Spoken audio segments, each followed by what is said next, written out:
Mira, yo soy un ferviente creyente de la administración por resultados.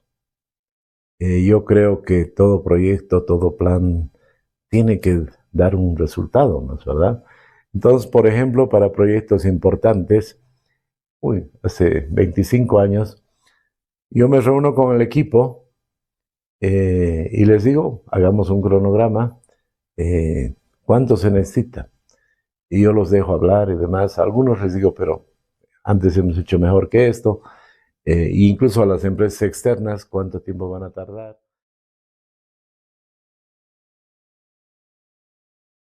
Bienvenidos a todos a una entrevista más de Magazine Management. El día de hoy estamos con un gran personaje. Vamos a poder hablar justamente de un personaje muy icónico en Bolivia más que todo y que hizo realmente crecer e hizo cambiar el mundo empresarial gracias a diferentes estrategias, al liderazgo que ha ofrecido, y es justamente que hoy nos vestimos de gala en Magazine Management y tenemos al señor Samuel Doria Medina. Bienvenido, muy buenas tardes y gracias por haber aceptado la invitación. No, un gusto poder conversar contigo y a través de tu importante medio poder comunicarme con mucha gente, ¿no? Ya, como le decía, muy agradecidos y nos vestimos de gala justamente para poder observar a uno de los personajes más icónicos de Bolivia y también en el exterior. Sin embargo, todos hemos tenido un inicio. Todos hemos tenido que empezar en algún momento. ¿Cómo han sido los inicios de Samuel Doria Merino? Bueno, yo te diría de que el emprendimiento el que he dedicado más tiempo y por el que me conocen es el de la industria del cemento, ¿no? Yo entré muy joven, tenía 28 años, a dirigir la industria del cemento, Soboce, que era una empresa mediana en la provincia en Gavi del departamento de La Paz. Y la verdad es de que estaba en condiciones muy difíciles, tenía muchas deudas, tenía una intervención judicial de parte de los acreedores, una intervención de parte de los trabajadores que creían que no se les iba a pagar sus beneficios. Claro, era complicado hasta para comprar lápices. Yo firmaba un cheque y en el escritorio de al lado tenía que dar su visto bueno el interventor judicial y después el interventor laboral.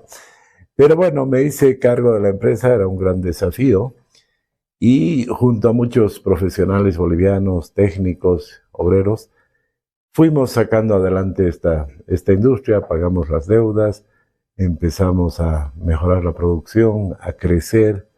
Y es interesante, pero cuando yo entré, un accionista decidió vender sus acciones. Él tenía 10% de la empresa. Y él vende sus acciones, ese 10%, en $100,000, el año 1987.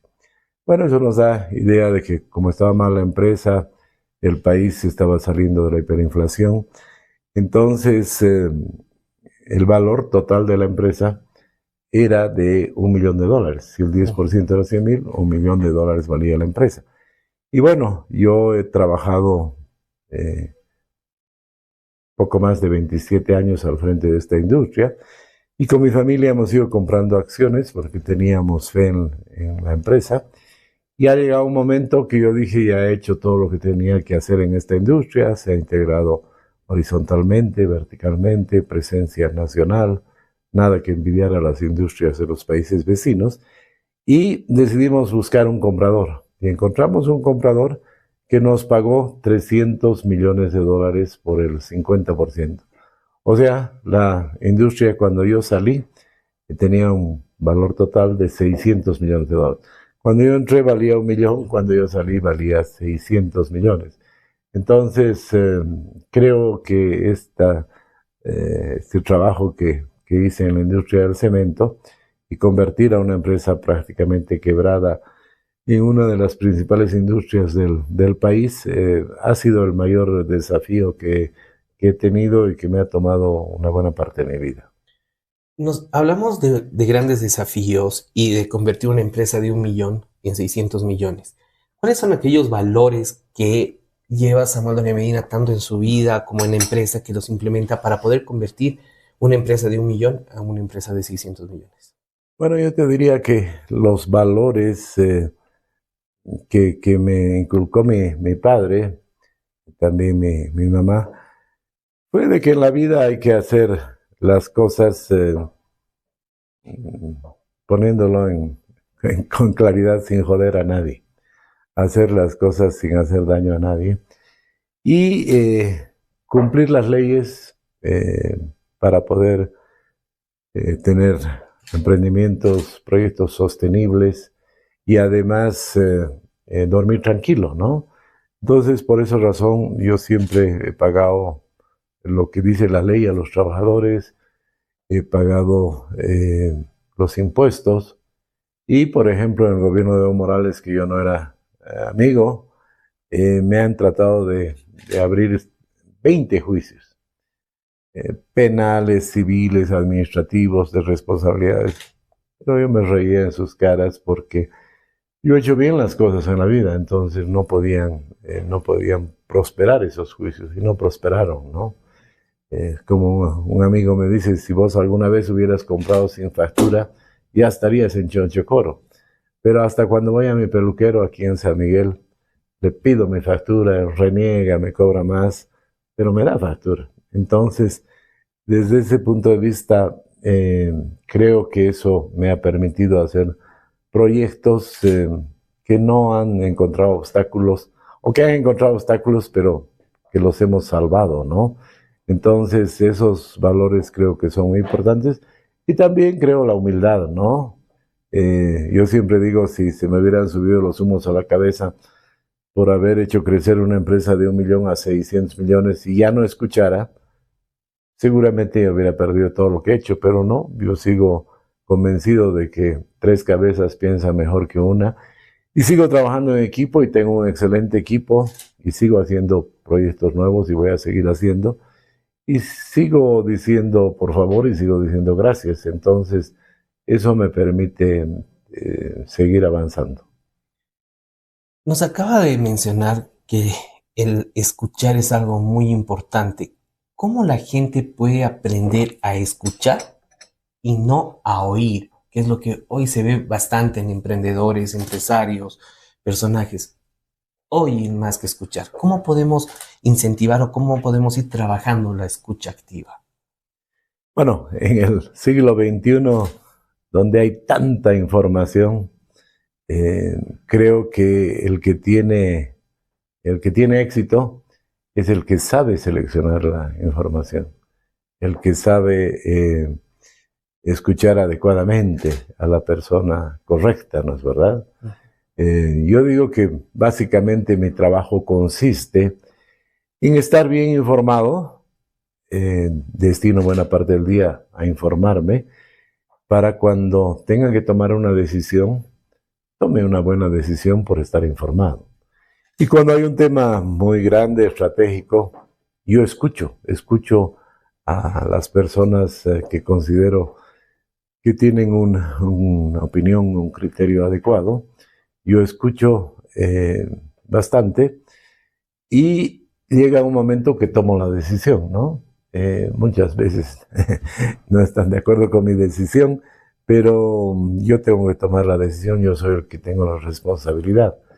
Y ha habido muchos casos donde todas las personas a las que yo escucho querían que ya llegue a un acuerdo, un arbitraje que duró 11 años, y no, yo tenía la razón, no acepté todas las cosas y maniobras que hacían, entonces ganamos el arbitraje, fueron a la justicia boliviana a tratar de anularlo, hicieron barbaridades, fuimos a la justicia norteamericana, a todas las instancias hasta la Corte Suprema de los Estados Unidos, y claro, cuando ya veían que estaban perdidos, empezaron a hacer ofertas.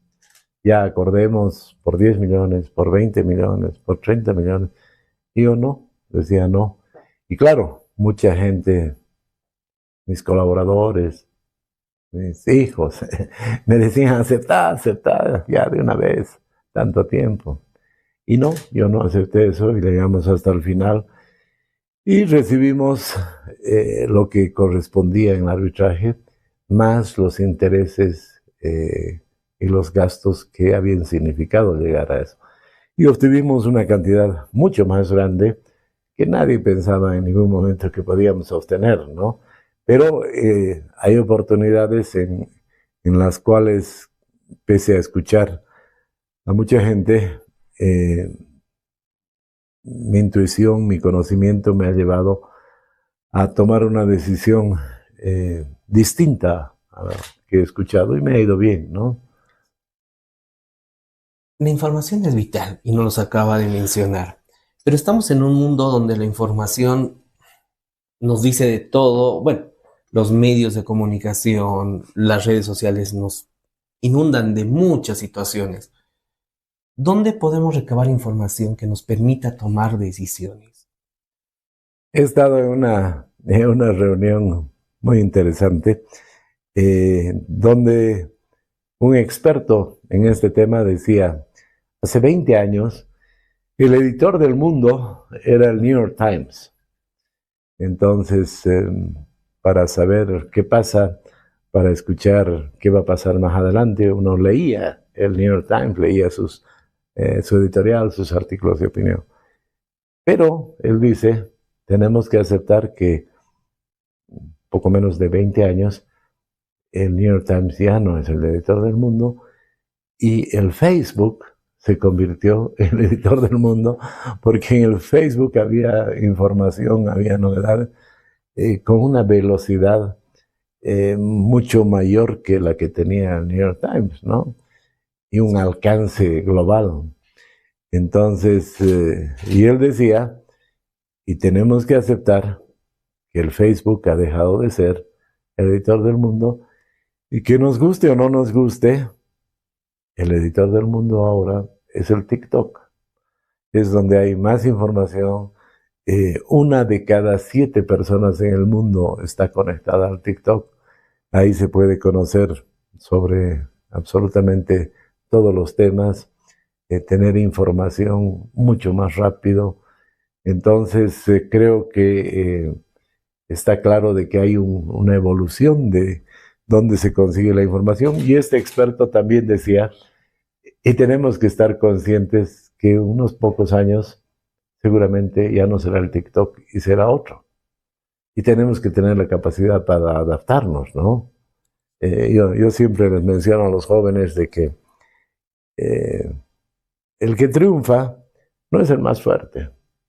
Yo digo, Darwin ya nos mostró, Charles Darwin, que las especies más fuertes no sobrevivieron. Basta ver los dinosaurios que los volvieron gasolina en el tiempo, ¿no? o petróleo. ¿Quiénes sobrevivieron? Los que tuvieron capacidad de adaptarse. Y lo mismo pasa en el mundo empresarial, en las empresas, los emprendimientos, ¿no? Y eso creo que lo hemos visto de cerca muy bien en la pandemia, ¿no?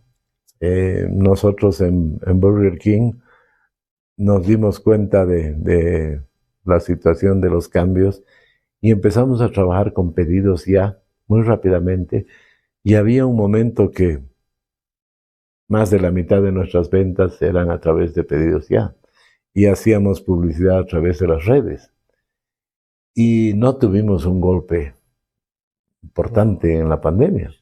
Pero otros que no tuvieron una capacidad de reacción rápida, que no utilizaban las redes, sufrieron un golpe muy fuerte y muchos desaparecieron, ¿no? Entonces, creo que en la pandemia hemos visto con mucha claridad ese tema de que hay que adaptarse a los cambios, ¿no? Y justamente la adaptación es un desafío. ¿Cuál ha sido el mayor desafío que ha tenido que afrontar en esta carrera que usted todavía la sigue manteniendo? Bueno, tal vez el golpe más duro que he recibido ha sido que nos confisquen las acciones que teníamos en Fancesa, en Sucre. Entramos a Fancesa, compramos un tercio de las acciones en $25 millones el año 99. Y a mí me nombraron presidente y una empresa que ganaba $3 millones al año, después de 2 o 3 años de mi administración, Empezó a ganar 30, 35 millones de dólares. Compramos Concretec, hicimos otras empresas. Y cuando eso iba muy bien, vino el gobierno de Evo Morales y teóricamente nos nacionalizó. Y emitieron un decreto que nos confiscaban las acciones y que nos iban a pagar en 6 meses. Bueno, hasta ahora no han pagado 14 años después.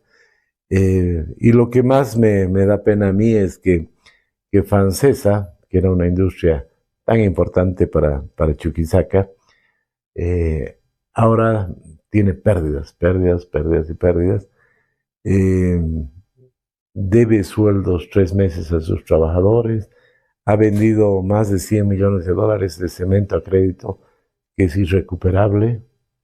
Entonces han deshecho esa empresa, ¿no? Obviamente yo he tenido la capacidad de recobrar los recursos que teníamos. Cuando vendimos Soboce, los compradores nos dijeron, si quieren, ustedes pueden recuperar, que nosotros habíamos comprado en 25, al cabo de los años estaba en libros en 50 millones y consideramos que el valor de mercado era alrededor de 70, 80 millones. Entonces, no, yo dije, no, les vendemos con todo, con todos los activos y pasivos. Y bueno, se consideraron los 50 millones de dólares del valor de Fancesa en el monto que me pagaron. Entonces yo recuperé, yo no tuve problema en no recuperar. La empresa que compró sigue peleando, ha pedido que le paguen 280 millones de dólares en un arbitraje. Y siguen peleando. Pero sí, yo digo que es el mayor golpe, mayor frustración que tuve, no por los resultados para mí, sino por los resultados para el país, ¿no? Como una empresa que la hicimos crecer, la volvimos eficiente, la han golpeado y la han dejado en esa situación, ¿no? En una anterior pregunta nos decía que usted sigue trabajando en equipo, sigue motivando a su personal. ¿Cómo se puede llegar a motivar y tener ese trabajo en equipo, que no exista mucho roce y mantener esa línea entre yo soy todavía, o sea, ¿cómo le podría decir? La escala de mando. ¿Cómo se puede todavía mantener tratando de trabajar y jalar a la gente hoy en día? Más que todo con los jóvenes, ¿no? Mira, yo soy un ferviente creyente de la administración por resultados. Yo creo que todo proyecto, todo plan tiene que dar un resultado, ¿no es verdad? Entonces, por ejemplo, para proyectos importantes, hace 25 años, yo me reúno con el equipo y les digo, hagamos un cronograma, ¿cuánto se necesita? Y yo los dejo hablar y demás. A algunos les digo, pero antes hemos hecho mejor que esto. Incluso a las empresas externas, ¿cuánto tiempo van a tardar? Y una vez que se establece el cronograma, yo pongo en los contratos con las empresas que trabajan que si es que se atrasan, van a tener una multa muy importante por día. Y si lo hacen antes, van a tener un incentivo también. Y tengo la costumbre de hacer un cartel muy grande, luminoso, que lo pongo en la puerta de la obra y que va mostrando cada día. Faltan 300 días, faltan 299, 298. Y bueno, lo interesante es que el plazo lo da el equipo, ¿no es verdad? Pero yo controlo que eso funcione. En los Tajivos, por ejemplo, en algún momento dijimos vamos a terminar a las 3 de la tarde y estaba previsto hacer un primer brindis con todos los trabajadores, que en la noche era la gran inauguración ya al público. Y hubo un pequeño atraso en la colocación de la lámpara del lobby y yo me acuerdo que me disculpé en el Twitter porque dije, no se va a cumplir, no se va a terminar las obras a las 3 de la tarde de hoy, sino a las 5 de la tarde. Ese fue el atraso que tuvimos y a las 6 hicimos el brindis con los trabajadores porque todas las grandes obras no son de un hombre, ¿no? Son de un equipo. Y ahora en Green Tower igual tenemos en Green Tower Santa Cruz el cartel, y ha ido bajando cada día un día. Si no me equivoco, hoy restan ya menos de 20 días, debe estar 19, 18. Y se va a cumplir, ¿no? Se va a cumplir. O si no se cumple, va a ser porque van a terminar antes, un día o 2 días antes. Por el sistema, ¿no es verdad? Porque no es que a mí se me ocurre algo y pongo una fecha, no. Es el equipo el que decide y yo soy el encargado de que se cumpla, ¿no? Entonces, eso es administración por resultados y todos saben que cumplimos cronogramas, ¿no? Entonces, y saben que los que destacan en el cumplimiento de los cronogramas, de los resultados, son los que tienen mejor futuro en el grupo, ¿no? Eso nos conlleva a un estilo de liderazgo. ¿Cuál cree usted que es su estilo de liderazgo para poder llevar adelante tantos proyectos? Porque Green Tower, tanto acá en La Paz, en Santa Cruz, Los Tajivos, Soboce, por tantos años. Bueno, yo te diría de que me gusta trabajar en equipo, repartiendo roles, sé delegar, y una vez que aplico en toda la administración por resultados, creo que en el equipo todos saben su rol y la meta que tienen que cumplir, y yo soy el que hago ese seguimiento, ¿no? Entonces, soy claro en los resultados y también a cuando me duele mucho, pero el que no cumple eh, no puede, no puede permanecer en el equipo, ¿no? Así nomás es la vida. En eso sí, no hay, digamos, ¿qué es lo que sucede hoy en día? Piden mucho segundas oportunidades, terceras oportunidades, y creo que eso va desde las universidades. No conlleva esa situación dentro del ámbito laboral. No. Yo me acuerdo que una vez un chofer eh, tuvo un primer problema y después un accidente y por suerte nadie fue afectado, pero hubieron bastantes daños materiales y claro, no era la primera vez que cometió un error, entonces se lo despidió y vino a hablar conmigo. Y yo le expliqué por qué tomábamos esa decisión y él entendió y se fue tranquilo. Yo le dije, en ese momento trabajábamos 2000 personas. Yo le dije, has cometido un error. Después has cometido un error grave.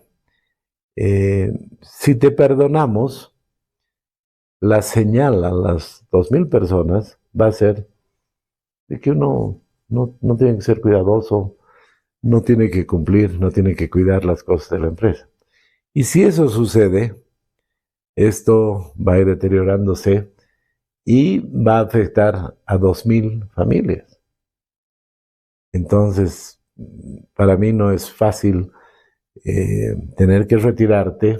Y yo sé que tienes una familia y que no vas a tener trabajo, que vas a tener que comenzar de nuevo, pero tienes que entender que mi obligación, lo que yo tengo que hacer, es cuidar de que hayan reglas claras que se cumplan para que esta organización siga avanzando. Y yo sería irresponsable y no estaría cumpliendo mi rol si es que dejo que no se cumplan las reglas y no aplico las sanciones, ¿no? Y te diré que él entendió porque, claro, eso pasa en las empresas públicas, ¿no ve? Ah, no, otra oportunidad, lo pescan robando, ah, no, que vaya a otra empresa. Entonces, por eso estamos como estamos y por eso las empresas públicas no funcionan y tenemos 95 de 100 que pierden dinero, ¿no? Y un poquito más, así, Samuel como persona. Eh, ¿Con qué personaje histórico a nivel mundial le hubiera gustado compartir un almuerzo? Un café. A ver, a mí me gusta leer las biografías de personas tanto mundiales como nacionales. Y Winston Churchill es una persona que admiro. Él era una persona que tuvo que tomar decisiones muy difíciles y que tenía un estilo muy claro de transparencia. A principios de la primera mitad del siglo XX no se acostumbraba a ello. Por ejemplo, ese famoso discurso de inicio de la guerra, cuando él dice: solo tengo para ofrecer sangre, sudor y lágrimas al pueblo británico. Pero él ganó la guerra mundial.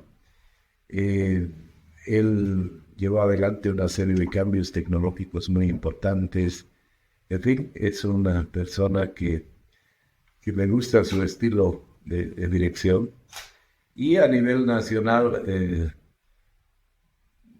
yo admiro a un presidente que fue empresario y que llevó la producción a muchos lugares del país, como fue Gregorio Pacheco, ¿no?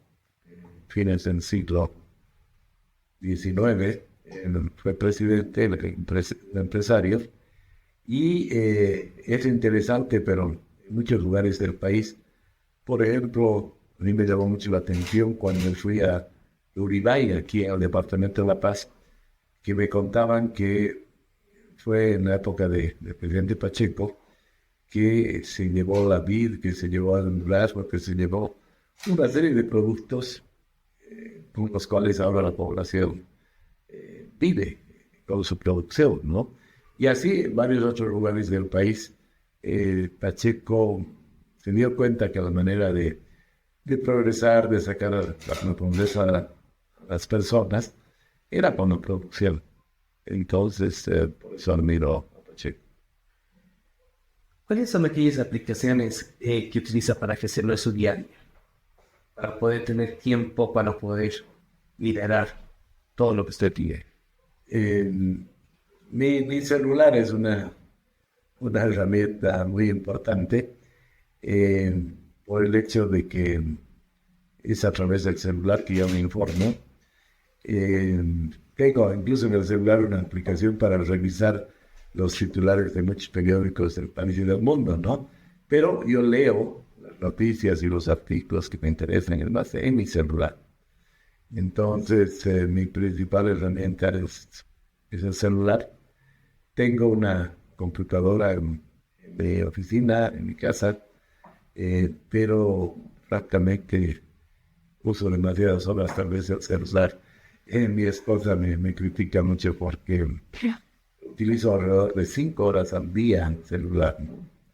Pero estoy bien informado y generalmente los colaboradores que vienen con alguna información, yo ya les cuento los detalles, ¿no? Porque yo ya he visto la información. Excelente. Estamos en el mes juliano, a 3 semanas de celebrar otras efemérides de la, bueno, hoy en día Estado Plurinacional de Bolivia, pero más conocido como República de Bolivia. Y somos uno de los que más ha apostado por tanto la ciudad de La Paz como por Bolivia. ¿Qué es de hermoso en este país y en esta ciudad? Mira, sí, yo considero muy importante el desarrollo industrial en La Paz, y a partir de La Paz he ido a Santa Cruz y a otros departamentos, pero he comenzado en La Paz, porque consideraba que La Paz tiene que salir de esa lógica de los servicios y de vivir alrededor del Estado, ¿no?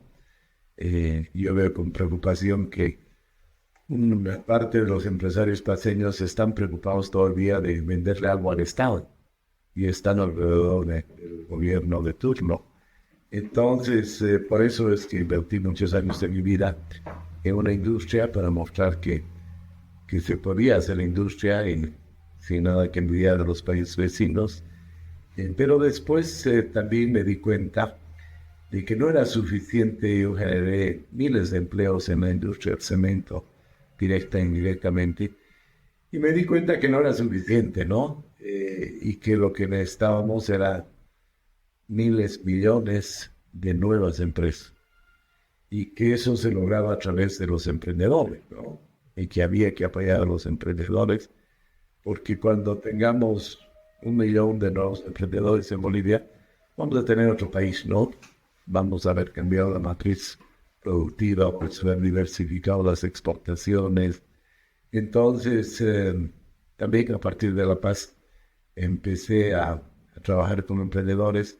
Los 2 proyectos de responsabilidad social empresarial más importantes que me los llevé de Soboce, los saqué de Soboce a la fundación que hemos hecho con mis hermanas, que llevan el nombre de mi padre. Uno es CITE. El CITE es un centro de innovación tecnológica que permite dar educación técnica. En nuestro país hay demasiados doctores y poca gente con habilidades técnicas específicas. Y ya hemos capacitado a más de 60,000 personas en los CITES en todo el país. Y segundo, el proyecto de el Emprendideas, que es un concurso para testar proyectos, que lo hacemos hace más de 10 años, y donde yo estoy muy contento porque en todo el país ahora hay muchos emprendedores, y yo voy, hablo en algún lado y vienen al final a buscarme, a hacerme probar sus productos, a darme muestras, porque hay emprendedores en todo el país, ¿no? Y además he comprobado que este tema, esta fiebre del emprendimiento, no es solo en Bolivia, ¿no? Es un tema mundial. Todos en el mundo se han dado cuenta de que hay que impulsar la creatividad en los jóvenes, a las personas que tengan un proyecto, porque todos saben que el Estado no tiene que hacer empresas, y son las personas, ¿no? Entonces, es así que voy migrando de la industria al apoyo al emprendimiento, y también hago algunos proyectos que son simbólicos, ¿no? O sea, el hecho de haber construido primero en La Paz Green Tower y después en Santa Cruz, y que esas 2 torres, como hablan los arquitectos, yo digo, esas 2 torres hablan. Esas 2 torres hablan porque están dando la señal, ¿no? De que se tienen que hacer cosas en el país, que se pueden hacer cosas en los 2 centros de esos polos de desarrollo. Porque los bolivianos somos iguales, los bolivianos tenemos los mismos sueños. Entonces, el hecho de empezar a hacer proyectos en La Paz y en Santa Cruz, así muy claros, muy visibles, permite mostrar esa integración, ¿no? Ya combinando, ¿qué le diría a un Samuel de 18, 20 años?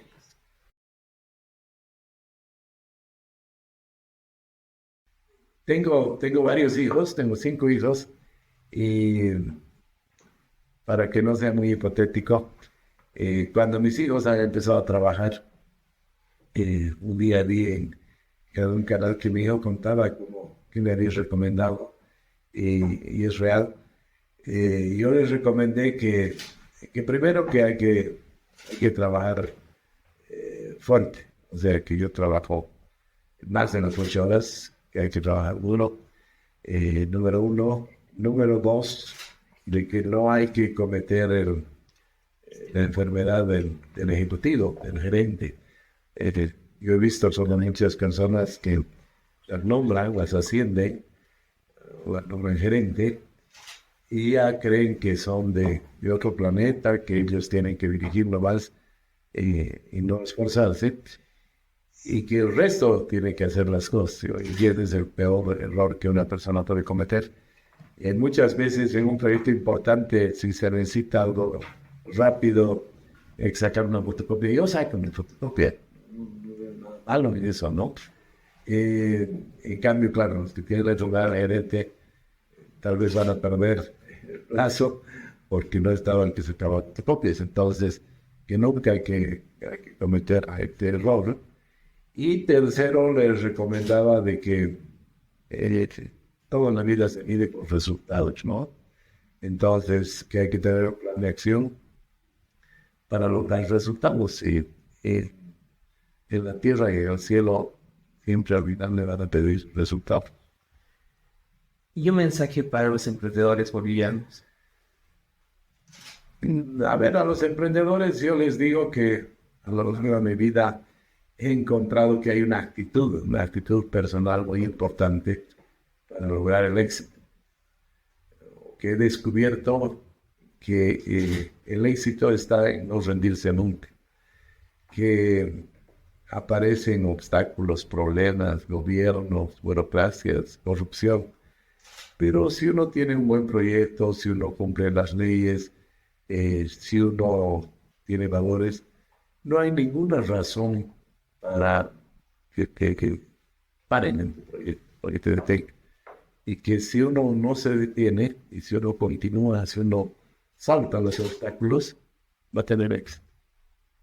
Excelente, Mario. Muchas gracias por darnos toda esa experticia y tu experiencia también para poder motivar e incentivar a los emprendedores, al empresariado, a los gerentes, a los ejecutivos y puedan optar por tener un liderazgo más conllevadero en sus empresas, puedan implementar las diferentes estrategias que nosotros podemos comentar el día de hoy y implementarlas inmediatamente, ¿no? Que Bolivia necesita realmente tener empresarios, necesita tener emprendedores que sigan luchando por el país, más en esta época de crisis que se nos avecina, por todos los datos que se nos está viniendo. Entonces, muchas gracias por ser siempre esa fuente de inspiración para muchas personas.